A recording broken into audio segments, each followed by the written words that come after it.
¿Qué tal amigos de Tutor Fiscal? Bienvenidos a una nueva sesión de Gym Tributario. Los saluda con mucho gusto su amigo y servidor, licenciado Gustavo Pérez Aranda. Y pues bueno, vamos a iniciar una nueva sesión. Vamos a entrar a tema nuevo, tema orientado a lo que son los ingresos, ¿sí? Que creo que va a ser...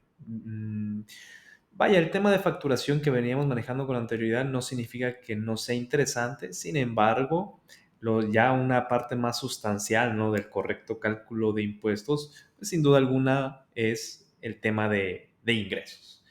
Y posteriormente seguiremos con el tema de lo que son las erogaciones o deducciones. Pero bueno, no coman ansias, no se me adelanten. Ahorita el objetivo es estudiar temas relacionados a los ingresos que obtienen los contribuyentes, por supuesto, el planteamiento y solución de ejercicios relacionados con dicho tema. En este caso, antes de entrar a lo sustancial, compartirles esta frase dicha por Muhammad Ali, excelente, gran, mítico, leyenda del boxeo. No cuentes los días, haz que los días cuenten. ¿Sí? Me gusta esa frase o me hace reflexionar porque al final de cuentas es cierto. Disfruta el día, ¿verdad? Disfruta el día a día. No desperdicies tu tiempo, no desperdicies tu día. ¿Sí? Esperando una fecha, que va a pasar esto en X, Z o Y tiempo, ¿no? Mejor haz lo que tengas que hacer, que pase de ya, ¿verdad? Hoy, o lo más cercano a hoy, o sea, mañana, a más tardar, no lo sé, sí, pero al final de cuentas es eso, ¿no? Eh, Aprovecha tu tiempo, en pocas palabras, ¿verdad? Y haz que cada día sea satisfactorio para ti, que te sientas pleno. Entonces, me gustó la frase y con gusto se las comparto. Entonces, en esta sesión número 7, ya entrando a temas de ingresos, el subtema es ingresos grabados. Y tenemos el planteamiento del problema. El cliente Paolo Maldonado te ha planteado su idea de poner un negocio de compraventa de artículos de tecnología en general. El principal producto que manejará será las computadoras de escritorio, así como las laptops y sus correspondientes accesorios, impresoras, mouse, escáner, etc. Durante la asesoría, dicho cliente te realiza la siguiente pregunta. ¿Tiene alguna particularidad el tipo de producto que manejaré? ¿Sí? Es una pregunta, pues, obvia, o te la pueden preguntar, te pueden hacer el planteamiento con otras palabras, pero al final de cuentas lo que quiere saber el cliente es qué tratamiento fiscal va a tener la venta de estos productos, ¿verdad? Si su negocio se va a dedicar a vender, a enajenar este tipo de mercancías, pues, ¿qué tiene que considerar al respecto? Y pues, si te lo pregunta a ti como experto en materia fiscal, pues tú le tienes que responder esas implicaciones tributarias, ¿verdad? Entonces, en este caso, el planteamiento, si se fijan, es sencillo, pero la respuesta también es sencilla, o no, depende cómo lo veas. ¿Sí?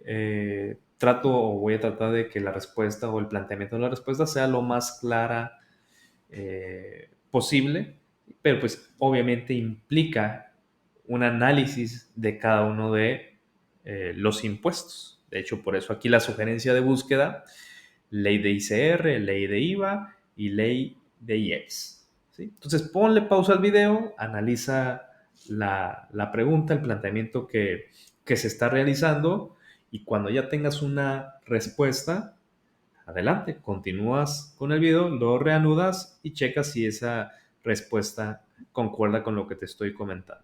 Si en algo no concuerdas o le quieres adicionar o quitar algo, déjalo en los comentarios y con gusto te haremos una retroalimentación de lo que tú pongas en el comentario.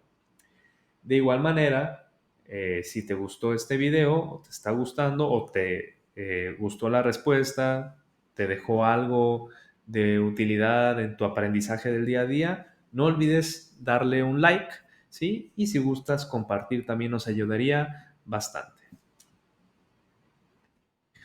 Ok, la respuesta del ejercicio.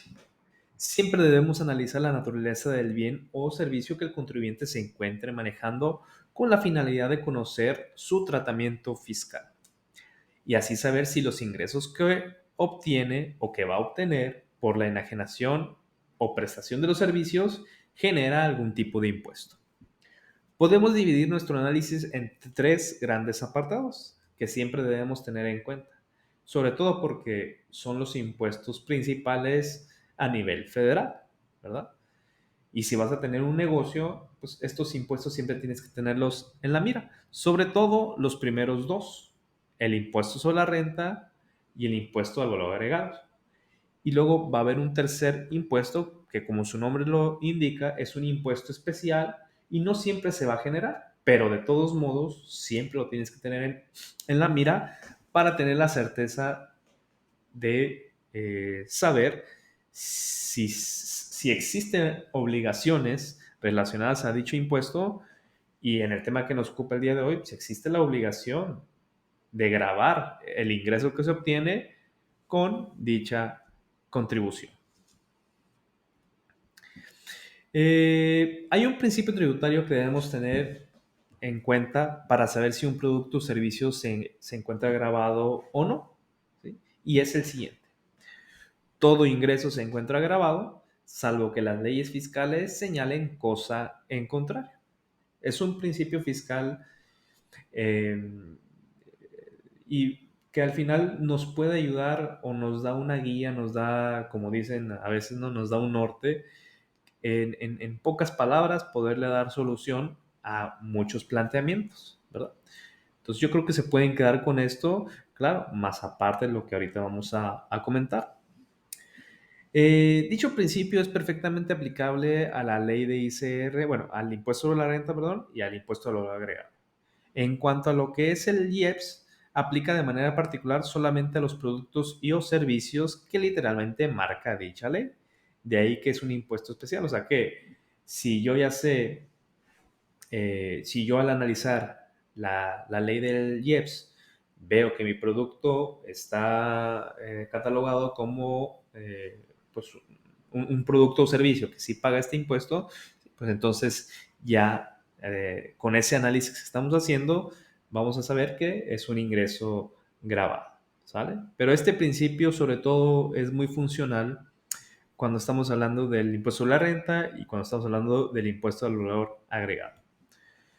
Eh, lo anterior tiene sustento en el último párrafo del artículo primero, así como el primer párrafo del artículo quinto, ambos del Código Fiscal de la Federación, en relación con los artículos primero de las leyes respectivas. O sea, artículo primero de la ley de IVA, artículo primero de la ley de ICR y artículo primero de la ley del IEPS.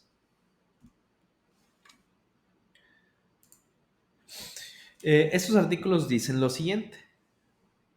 Las personas que de conformidad con las leyes fiscales no estén obligadas a pagar contribuciones únicamente tendrán las otras obligaciones que establezcan en forma expresa las propias leyes. Estos dos artículos que ustedes ven en pantalla, digamos que es el fundamento que origina el principio que les comentaba hace unos momentos, ¿sí?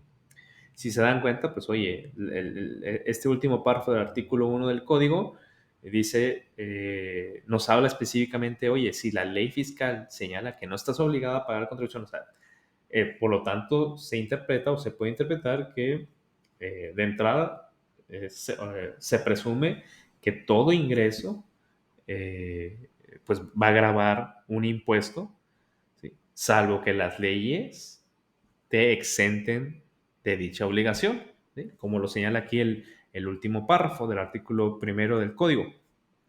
Luego también tenemos el primer párrafo del artículo 5 del mismo código que señala que las disposiciones fiscales que establezcan cargas a los particulares y las que señalan excepciones a las mismas, así como las que fijan las infracciones y sanciones, son de aplicación estricta. Se considera que establecen cargas a los particulares las normas que se refieren al sujeto, objeto, base, tasa o tarifa, bueno, elementos de la contribución. Entonces, si nosotros ligamos estos dos artículos, de ahí se va formando lo que es el principio tributario de los ingresos que señalábamos en la diapositiva anterior, ¿verdad? De todo ingreso se encuentra grabado, salvo que las leyes fiscales señalen caso en contrario. Si además a estos dos artículos que emanan del código le sumamos lo que señalan las respectivas leyes, se va volviendo más fuerte, más confiable este principio, ¿verdad? Fíjense, el artículo primero de la ley de ICR señala lo siguiente: las personas físicas y las morales están obligadas al pago del impuesto sobre la renta en los siguientes casos, y nos maneja tres fracciones.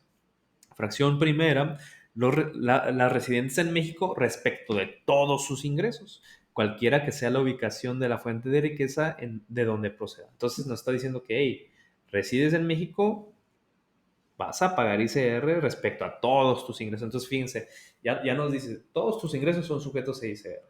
Sabemos, o bueno, es probable que ustedes sepan que hay unos ingresos que la propia ley de ICR señala que, ¿sabes qué? Sí es un ingreso, pero está exento. No genera o no grava ICR, ¿sí? Pero la regla general, y así inicia el artículo primero, es que todo ingreso grava ICR, ¿sí? Y entonces esto volvemos a lo que decíamos, ¿no? Del principio. Todo ingreso se encuentra grabado salvo que las leyes fiscales señalen cosa en contrario. Recuerden, esto es un principio, no es una verdad absoluta. Y más en materia fiscal es difícil encontrar supuestos que sean absolutos, ¿sí? O sea, que siempre sea el mismo caminito, ¿no? Sí va a haber un caminito general, pero dependiendo de las circunstancias que rodeen el caso, pues se puede presentar que este principio no aplique. Pero creo que si nos basamos muchas veces en principios o tenemos muy en cuenta este tipo de, pues sí, de caminos cortos, de frases cortas relacionadas a los temas tributarios que suelen ser muy complejos y amplios, creo que nos va a facilitar el camino de aprendizaje pues de estos temas. Luego también tenemos lo que señala la ley del IVA. En su artículo primero, están obligadas al pago del impuesto al valor agregado establecido en esta ley las personas físicas y las morales que en territorio nacional realicen los actos o actividades siguientes. Y nos marca cuatro fracciones, ¿verdad? Enajenación de bienes, prestación de servicios independientes, otorgar el uso o goce temporal de bienes y la importación de bienes o servicios. Entonces, la ley de IVA también es muy clara, ¿no? Precisa al señalar, hey, realizas estos actos, estos que acabo de decir, pues fíjate que estás sujeto a pagar el respectivo impuesto al valor agregado. Como sabemos, su tasa es del 16%. Entonces, el valor del producto, del servicio que estés enajenando, le vas a tener que agregar un 16% que también se lo vas a cobrar a tu cliente. ¿Sí? Entonces, con eso ya estás diciendo que está grabado. Y se fijan, es el artículo primero. Entonces, entonces si tú te ubicas en uno de estos, que por lo general, si estás en una empresa, que es el caso, ¿verdad? Que un contribuyente va a poner su negocio de venta de accesorios de computación, pues eso entra en lo que es enajenación de bienes, ¿no? Entonces, prácticamente un negocio va a entrar en esto: enajenación de bienes, prestación de servicios independientes, o en su caso, en un momento dado, pues otorgar el uso o gozo temporal de bienes o importación de bienes. Entonces, prácticamente abarca gran parte de los negocios. Y por eso es que les comentaba que, hablando de empresas, hablando de actividades empresarias, contribuyentes que realicen este tipo de actividades, pues siempre tienen que tener en la mira la ley de ICR y la ley de IVA. Y por supuesto, pues los impuestos que emanan de dichas leyes. Ahora, en cuanto al IEPS, que no es un impuesto tan usual, tan cotidiano, precisamente porque es un impuesto especial, grava ciertos actos, ¿sí? Ciertas actividades, ciertas operaciones. Su artículo primero dice lo siguiente: están obligadas al pago del impuesto establecido en esta ley las personas físicas y las morales que realicen los actos o actividades siguientes. Sí, dice: la enajenación en territorio nacional o en su caso la importación de bienes señalados en esta ley, para efectos de la presente ley se considera importación la introducción al país de bienes. Bueno, la prestación de servicios señalados en esta ley, sí, y tanta.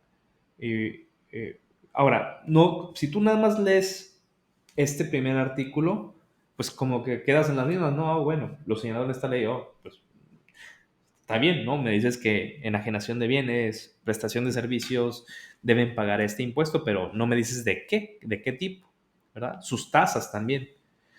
Para eso nos tenemos que ir al artículo 2. Y el artículo 2 sí te empieza a dar un listado de bienes y servicios que están grabados por la ley del IEPS y nos empieza a dar las respectivas cuotas o tasas que van a pagar, ¿sí? Dependiendo el volumen que se maneje en las operaciones que involucren esos productos. Por decir o tener una lista simplificada de este tipo de mercancía, pues tenemos bebidas de contenido alcohólico y cerveza, con contenido alcohólico, perdón, alcohol, alcohol desnaturalizado y mieles incristalizables, tabacos labrados, combustibles automotrices, bebidas energetizantes, así como concentrados, polvos y jarabes para preparar bebidas energetizantes, entre otros productos, ¿sí? Pero vuelvo a lo mismo, es algo muy específico. De hecho, ustedes pueden tener más o menos la idea, no es absoluto esto que les voy a decir, pero esta ley lo que busca muchas veces es también grabar productos que muchos de ellos pues, son nocivos para la salud. Entonces tratan de inhibir su compra, ¿no? El consumo de estos. Claro, una excepción a esto que acabo de decir, pues es la propia gasolina, ¿no? Que no significa que sea dañino para la salud, sino más bien es un producto necesario en el día a día, ¿no? De muchas personas. Entonces, ahí sí no es que se quiera inhibir su consumo, sino más bien tiene otros fines, ¿verdad? Entonces, ya toda esta información que hemos analizado, aterrizado a nuestro caso, a nuestro ejercicio del día de hoy, nos trae como resultado lo siguiente. En este caso en particular, la venta de este tipo de productos no tiene exención, o sea, no tiene exención alguna. O sea, hace tratamiento fiscal especial en lo que respecta a la ley de ICR o a la ley de IVA, por lo que se encuentra grabado para dichos efectos en su totalidad. O sea, no hay un, si ustedes buscan la ley, no va a haber una exención, ¿sí? Que nos permita no grabar la venta de este tipo de productos. Claro, si ustedes lo encuentran, ya sea en una ley, ya sea en una regla de carácter general, en un criterio emitido por el SAT, en pues sí, una jurisprudencia, pues la historia cambia. Pero mientras ustedes no encuentren un sustento legal para no grabar los ingresos obtenidos de la enajenación de estos productos, se tiene que grabar, ¿sí? En cuanto al IEPS, se trata de productos que no se encuentran contemplados en dicha ley. O sea, es la inversa, es el análisis o la lógica inversa, ¿verdad? Oye, estos productos no están en este listado que señala el artículo 2 de la ley del IEPS, pues entonces no está grabado por este impuesto, entonces no me tengo que preocupar por esta contribución. Entonces, en conclusión, que para efectos de ICR se considera ingreso acumulable y para efectos de IVA se encuentra grabado a la tasa del 16%, a la tasa general. ¿Sí? Ahora, por último, como dato relevante que adiciona al caso visto, en el presente caso se trata de un cliente persona física, por lo que no está de más señalar que los ingresos que obtengan pagará, o bueno, que obtenga el cliente pagará los respectivos impuestos siempre y cuando se hayan cobrado, que esto obedece al famoso principio de flujo de efectivo, ¿sí?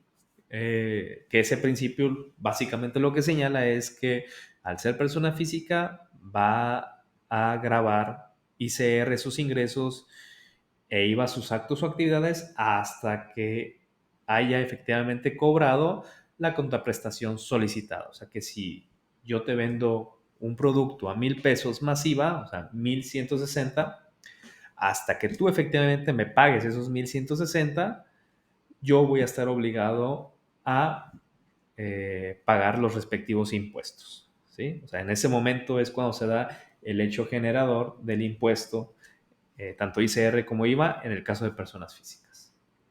Ok, pues espero haber sido muy claro en la sesión del día de hoy. fue un poquito más larga si lo comparamos con otras sesiones, pero creo que va a ser muy útil para ustedes este análisis, estos comentarios que hemos hecho. Si tienes alguna duda del tema, algo que quieras comentar, con toda confianza, plantéalo en el apartado de comentarios, ¿sí? Y créeme, con gusto vamos a eh, responder esas dudas o atender esos comentarios que nos puedas hacer. Pues gracias por quedarte hasta el final de este video y estamos pendientes para una próxima sesión. Se despide de ustedes su amigo y servidor Gustavo Pérez Aranda. Hasta la próxima. Chao.